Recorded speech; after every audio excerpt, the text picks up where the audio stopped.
All right, after yesterday's record one-day point loss, millions of Americans are paying very close attention to the stock market this morning and their 401ks. And just about an hour and 15 minutes after the market's opening night, it started at about 540 points in the negative, and now it's up and down, it's up and down, it's up and down. And between Friday and Monday, all the gains the stock market had made this year were gone.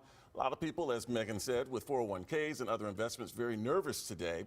The founder of RBL Financial, Robert Balzell, is here now to give us some perspective. And let's start right out with what a lot of Americans are concerned about, their 401ks. If you are 25, 30 years old and you have a 401k, and if you are 50 years old and you have a 401k, are your perspectives different? Oh, definitely. I mean, you're looking at the long haul. The problem you don't want to get sucked into the market is the fear and the greed. You know, you don't want to get motivated by fear or greed. You have to put a plan together that you can tune all this out so that you don't make the wrong decision like most investors do. They buy high and they sell low, and they make the wrong decision. So if you're younger, you know, just look at the long term. Just hang in there. Just hang in there. Just look at the long term.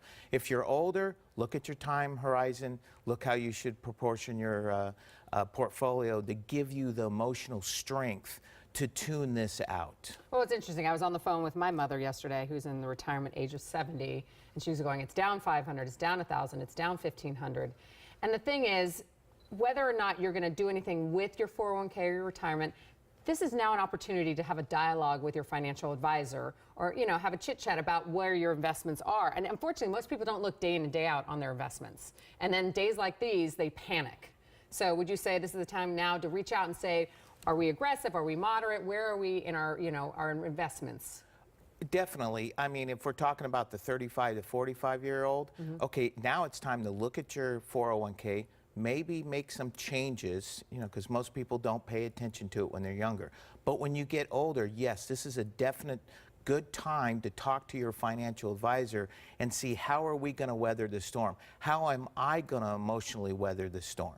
Okay, because, you know, overall, you're best to stay committed to the market. We know that.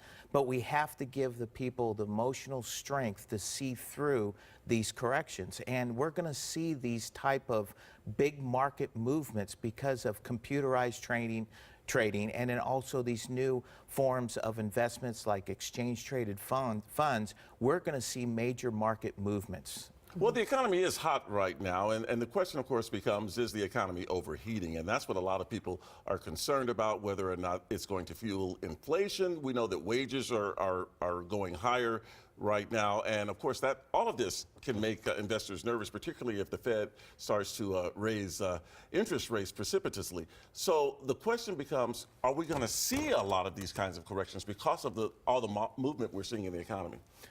I think so. You're going to see increased volatility. The market is moving just like what you say, because the market perceives that interest rates are going up. The Fed's supposed to raise, all analysts think that they're going to raise about 3 times this year. That'll mean less money for the market borrowing. That should cool down the market. But I want you to think about, we're in what we call a barbell economy. We have the baby boomers that moved into our economy and made an incredible impact, right? Market really skied high. Well, the Generation Y, which is my kids, I ask all the time why, but that's a different subject. But Generation Y is coming into the economy and is bigger than the baby boomers. People don't know that. And these kids, I call them kids, my kids, they're making some incredible changes to the way our market is working, our economy is working. So we're going to see continued growth. We're probably going to see volatility because of the computerized trading, but we're also going to see opportunity. Some sectors are going to see headwinds, but some are going to see tailwinds because of this Generation Y coming in. If you want to know more about that, you can contact RLB Financial and we'll show you.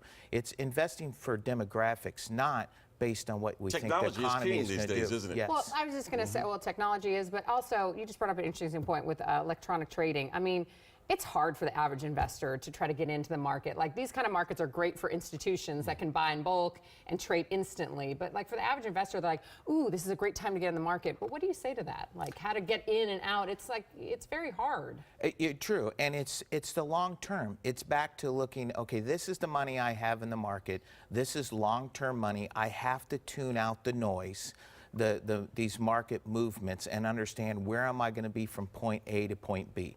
The money that you can't afford the risk, you shouldn't be in the market. If you can't tune it out, you shouldn't be there. So that's putting a good investment policy together, which is so important. And like you said, exchange traded funds now, people sell one of their exchange traded fund, they sold 500 stocks.